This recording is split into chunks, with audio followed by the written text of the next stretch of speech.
I was really pleased to get the presentation from Schneider Electric. I think it represents a major and important change in the ICS vendor community and the community overall. Because rather than just kind of hold their hand out and do the marketing dance to try to get through something like this, they took their knowledge of their device, they took the actual malware and the code, analyzed it in detail, found out what it could do, found out what the problems were in their system, and then decided to share that with the community, which is what we need to help solve these problems and move things forward. So, you know, I hope if you feel the same, I can't force you to feel the same, but if you do, I hope you'd at least give them a slap on the back and say thank you for being open with this, because as I mentioned, I think it's a huge step forward from what we saw with Stuxnet and a lot of the other vendor issues over the last 5 years. Please welcome Paul and Andy to the S4 main stage. Thank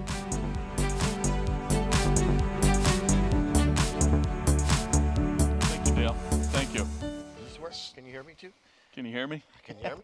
So, test 1, 2, 3. Last time I was here was with a bass. Go ahead. So Paul and I are here today to talk about the Triton Crisis Hatman incident that we all want to talk. We're here to announce, actually, we have a new name for this. No, I'm just kidding. No, but we are here to follow along the great analysis that FireEye's done and actually dive quite a bit further into the details. So without belaboring the point, as was pointed out, the malware's intent was to install a remote access Trojan. You know, we believe, we see out of our analysis that the developers of this malware, the attackers in this situation had unlimited resources. They had a lot of skill, they had a lot of time, they had unrestricted access to develop this. And we're going to make this point a few times to develop this malware, because this looks like this was malware that was under development. They clearly had strong malintent here. There was something malicious that they were planning. And yes, we also want to see what this attack ultimately would have been. And they had high skill. That's produced a rat. That ultimately gave the attackers read, write, execute over the safety integrated system here. So we're going to get into the malware evaluation. We're going to talk about, we've already talked about the elements that have led up to the malware infection. We're going to get into dissecting the payload, breaking it down, understanding what its capabilities and abilities are. The sample that we used was specifically used to target a specific model of our Tricon safety controller, a specific model, a specific firmware rev, as a matter of fact. And as we're seeing, this attack, this situation, has all the hallmarks of a nation-state attack. So we're talking security level 4. Unlimited resources, unlimited skills, unlimited time.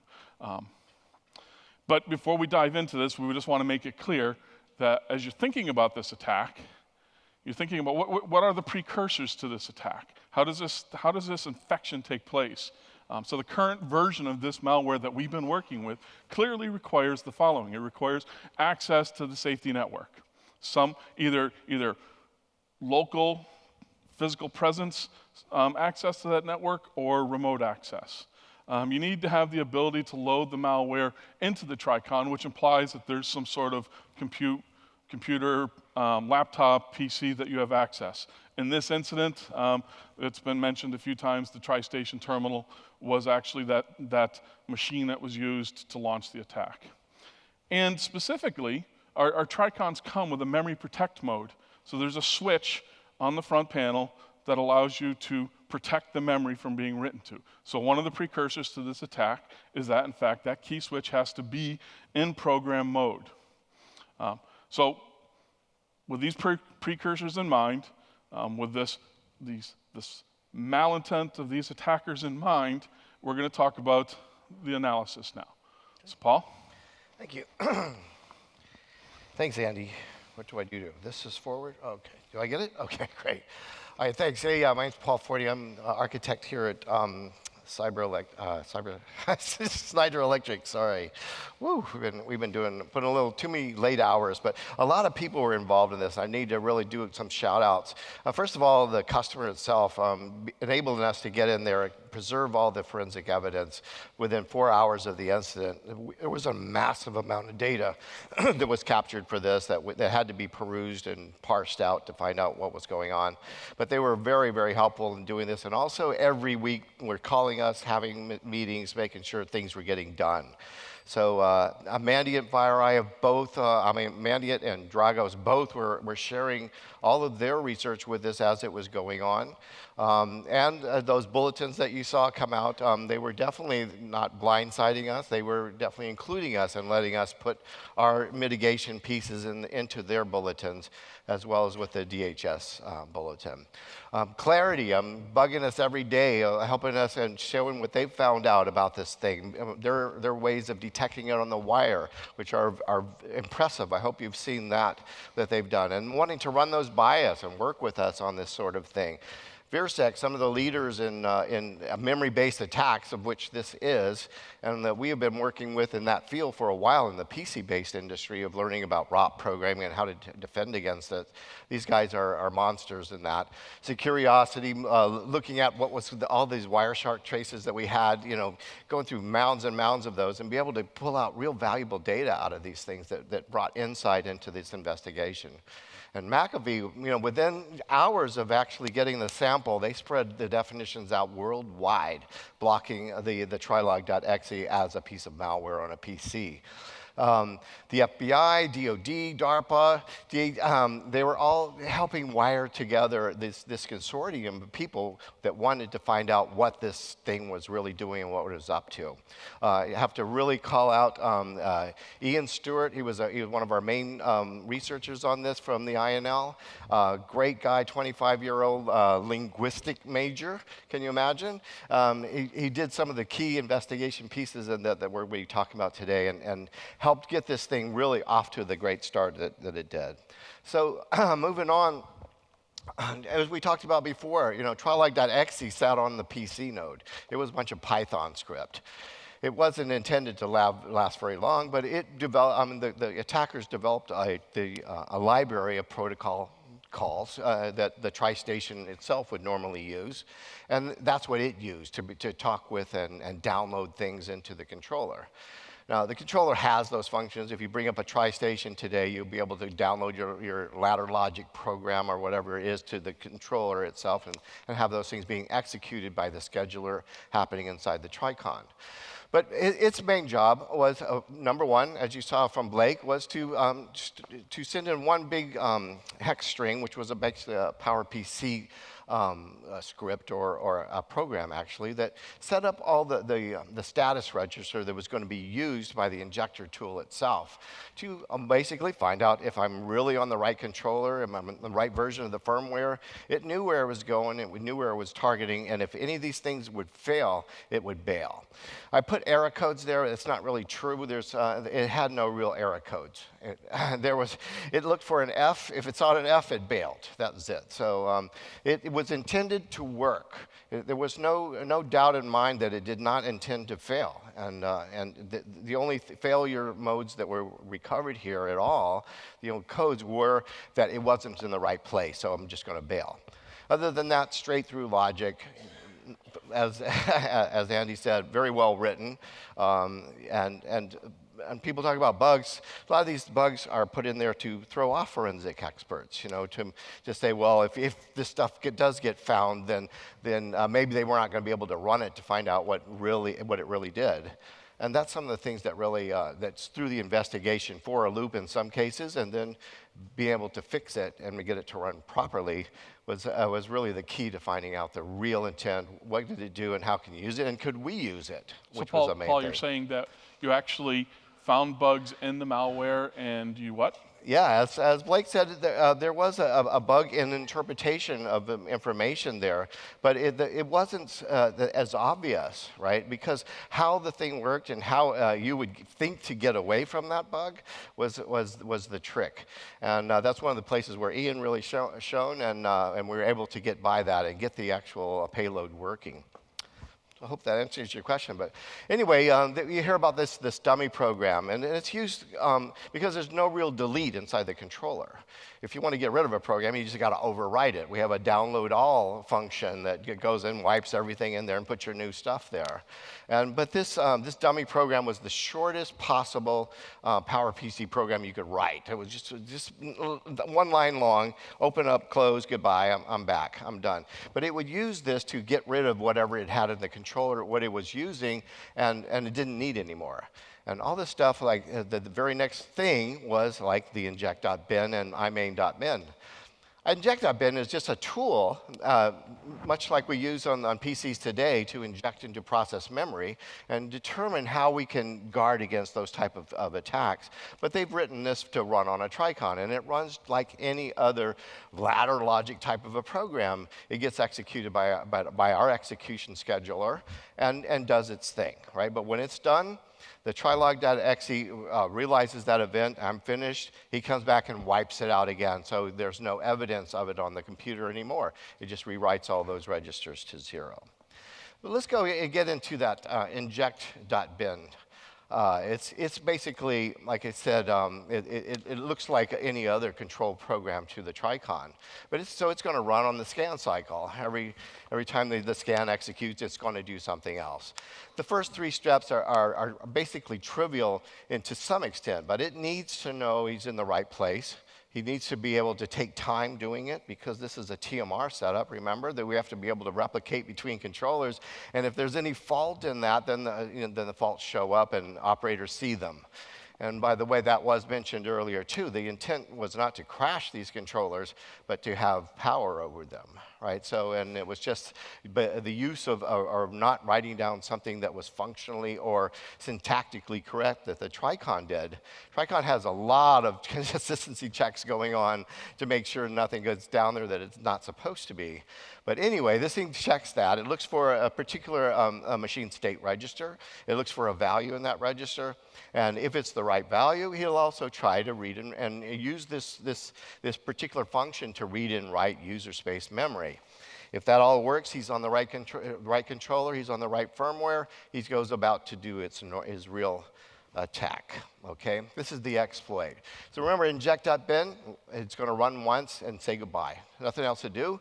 But in order to do it, in order to get to actually have the ability to do what it did, it had to elevate its privilege, because you certainly cannot write firmware memory or change anything in the firmware itself unless you're elevated. Now, firmware, everybody knows that it's delivered as flash or in the earlier versions, burned into EPROMs and PROMs. You can't change it on the fly. And so, I mean, even though there may be a way to write into some of that, but there's no way you can overwrite yourself. So the problem is it needed to do certain things in that region. So the first thing it did was elevate its privilege, and it found a 0-day. If it was previously undiscovered, and this controller, like I said, it was 16 years old, but it did take that, it used it to take himself from the user mode into a mode where he can now activate and read and write the firmware memory. Okay, so he's going to check certain things. He's going to look to see if he's already infected. He's going to make sure the payload's in the right shape. It's got the right start and end blocks happening in the right places. He's going to find a place in the firmware region. In order to do that, you got to read for those zeros, right? You can't do that without being an admin. And then he's going to take that blob and stick it into the firmware memory. The very next thing he has to do is wire it up. Right? So the thing is, being in firmware, you're not going to be executed as part of a control program. He's sitting there now waiting for someone to tell him to do something. But that had to be set up by the inject.bin, and it's basically overriding the function call, a network function call, that normally takes no parameters, and it will actually take parameters, which we'll get into on the next slide. But then when it's done, he's now got a rat all wired up into memory, running as part of the firmware, lots of power like that, and then he restores the expected permissions of where it basically puts the controller back into its normal states, makes a call back to the trilog.exe, fires, and says, I'm done. Wipe himself out. He hits the dummy program. And that's a little program that, like I said before, that some people have seen on an infected controller. And they feel like that may be a way to actually detect that it's there. Maybe so if you catch it right here, but certainly a download all would erase that program, but it's not going to erase this program. This thing is now resident in memory of the controller, and you don't expect controllers to reboot like we would a PC, right? These things run for 15 years and never lose power, right? So let's go on and just take a quick look at that. And it might be too small for you all to see, but basically, as an architect, when I go interview someone about what does my software need to do, I definitely want to figure out, you know, the activities that need to be done, the use cases, and how do I step through this thing into a similar type of a program like this, you know, using a normal UML or business process modeling language. And you can easily see there that the two swim lanes, which would normally be askewed, of course, but they have the trilog.exe doing its thing, setting up the status register, right? We talked about in the beginning, downloading the blobs, the PowerPC blobs to the Tricon, getting them in the right place, and then the actual inject.bin doing its work of going through the different steps, checking to make sure I'm in the right place. Can I do what I got to do? Can I elevate my privilege? Because he's going to need privilege for those other 5 or 6 boxes there on the end. That's where he hit the 0 day and did his thing. Easy fix for us, difficult, you know, but never haven't been found before. But it was definitely required to make this attack happen. So, taking it on when you're left over, everything's gone that you just saw. We don't need trilog.exe anymore. You can go get that off your computer. Inject.bin has been wiped out by the dummy program, and maybe you've wiped out the dummy program by a download all if you've modified your programs or thinking that that's going to help you get rid of anything. And then, so let's talk about this guy. He's sitting there in memory. He's sitting there waiting for a call, and he's going to wait on a call that's going to have a subcommand ID in it, both the ID and of course, an input block. So if that command is equal to read, no problem. I go to the address, I read the length that you tell me to read, return it to you in your output buffer. If it's right, it's a little bit different, right? Because I definitely, if it's into the normal region, fine, I'll send the write down. That's okay. Maybe it's another control program. I could write that down into the controller, another piece, some more ladder logic or whatever. Or anything that I wanted to write into that control space, it doesn't require anything. But if it's firmware, then I got to do a few extra steps, right? I have to disable the instruction cache and the data cache and make sure that my interrupts are disabled as well, because I don't want anybody to interrupt me while I'm doing something into firmware memory, because that's going to cause a fault and everybody's going to realize I'm here and all the flags and bombs are going to go off. But so anyway, and the third thing is the execute. You say, why do I need execute if I'm just running ladder logic? You certainly don't. You know, so the execute is only used to execute another payload that's sitting in firmware, because there's nothing to execute that there, right? And this is the payload, Paul, that we don't know what that. Well, as Blake said, is. yeah, it could be anything. It could be some commands. It could be just a bunch of string of hacks going through there. Anything that we really don't know. But so this is ultimately the attack. While this is all an infection, right. It's really not the attack yet itself. Even though during this development of this malware, they tripped the plant accidentally, which, as we saw earlier, resulted in the discovery of this activity. Right. What we're really talking about is we don't know the ultimate attack plan here. We know how they got ready for it, but we don't know that attack. Exactly. What we've done here is basically just taken the governor off your car. Right? If you rent a car, it'll only do 100 miles an hour. If you take the governor off, you can do 180. Right? We've actually done it here. So looking at this pictorially, you know, of course, I'm sitting there waiting for parameters to come across the wire on a standard network call that almost never gets called. It's a big status call used by status programs to do debugging. So it's not something you're typically going to see on the wire. But so he's pretty safe there. But if it does come with no parameters, he can just pass it back to the normal firmware and everything's good. But remember in that future slide there, you saw I'm now hooked. Where I'm going over and I'm actually making a branch statement. That when I make that call, that branch statement results in some address, right? Well, that address has now been replaced by the bad guy. That's a key point. Sorry to interrupt, Paul, but that's a key point about what you're saying here. So you're saying that there's a command they know about, and if they pass parameters in, they recognize it as something for themselves, and if not, they continue to hide themselves, and the Tricon behaves as it's supposed to behave. Correct. Yeah. There's other things that define that this is an attacker making the call. There were some signing going on, some more than the normal CRC32 that you would find from IEEE. There's a little signature being stuffed in there as well that they could use as well to define and say this is a program from them versus something from a normal guy. So that is all handled as more of the details here. But in general, this is the pictorial view of it. Like I said, when I'm wanting to read some memory, I just take the address and the link to go read it. If I'm writing it, I check to see if it's in the firmware region. If it's not, then I'll just write that address space, whether that be another program or not, doesn't matter, or some parameters to another program that I might want to write later. But if it is in the firmware region, do those steps of disabling the interrupts and the instruction cache so that no one will mess with me while I'm doing that.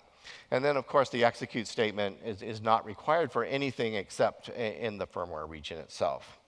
So that's my analysis there so far. Hope that, Great. So helps. We're in the home stretch here. So there's a couple of questions then that we ask now. So how does Schneider Electric go forward from this? And how, as an industry, do we go forward from this? We, Schneider Electric, we recognize that the safety industry demands perfection. And as you can see from us merely being present here today, we take this very seriously. We've uncovered a vulnerability. You've heard it twice now. You'll hear more about it. We've uncovered a vulnerability in a particular portion of our older Tricons, and we have a fix underway. We've updated our threat models so that we now understand this type of threat that has presented itself so that we're not going to repeat this mistake in other products that we offer. We're going to continue to work closely with the three-letter agencies, with our security partners especially, because we're calling the industry to rise up in this situation. We're involving our worldwide customer support organization to help them understand it, to help them get the message out there. In fact, I can announce here today that we have a tool. We're very used to tools that come in the form of AV to identify virus or malware on your PCs, on your laptops, on your servers. We're announcing we have a tool that can actually detect this malware in our Tricon safety controller. So this, we believe, is pretty unique. And then if detected, we also now have techniques to eradicate this from memory. As Paul said, thinking that by doing a download all, you're wiping it out isn't going to work. We have a technique that actually will help you eradicate this from memory. So as I said, while this is an incident that involves a fairly specific piece of our legacy offer here, our older offer, a 16-year-old safety controller, we are monitoring for indicators of compromise around the world. We are working with our security partners. We have regular telemetry coming in, telling us, is this malware being detected elsewhere in the world? And so far, we have not seen any indicators of compromise anywhere else in the world. We're going to test, of course, all of our safety products to ensure that they're not vulnerable to this, and that we can bring assurances to our customer base that they, in fact, are safe and secure. We're going to continue to work with our partner security firms because we believe this is going to be a critical element here. And most importantly, or as importantly, we're going to reinforce the security message to secure the SIS, to protect the Tricons by using that memory protection key, and take on seriously not just ICS, DCS security, but actually look to your SIS as well. Paul? Thank you, Andy. And just as an industry going forward, a lot of people think of this as a wake-up call. I don't in particular. I think it's a call to action. And I hope everyone in this room, both vendors and customers, people selling security products, or control system products have all trying to open your eyes that the information sharing has got to go two ways. You know, it can't just be sitting there sucking in information from whatever SIX and taxi feed that you have. You have to have the response part as well. That's why we're here. We like to thank our management for letting us be here. Absolutely. Our leadership allowing us to be here is a significant step in trusting that we're going to deliver the right message and the fact that we are being open, honest, and professional about dealing with this. Right. And going forward, this industry needs to start developing new defensive technologies to protect and the technologies used to actually code create products that can defend this at the core. The defense in depth strategies we talk about in the 4-1 standard. I'd like to thank Andy. He's been a POC at this thing since the beginning. He just called me in a bit later in their life, but he's been taking the brutal abuse from all directions in our company. Please thank Andy for his, thank you, for Paul, his work for in this your thing great too. analysis and bringing this message here today. Thank you all. Appreciate it.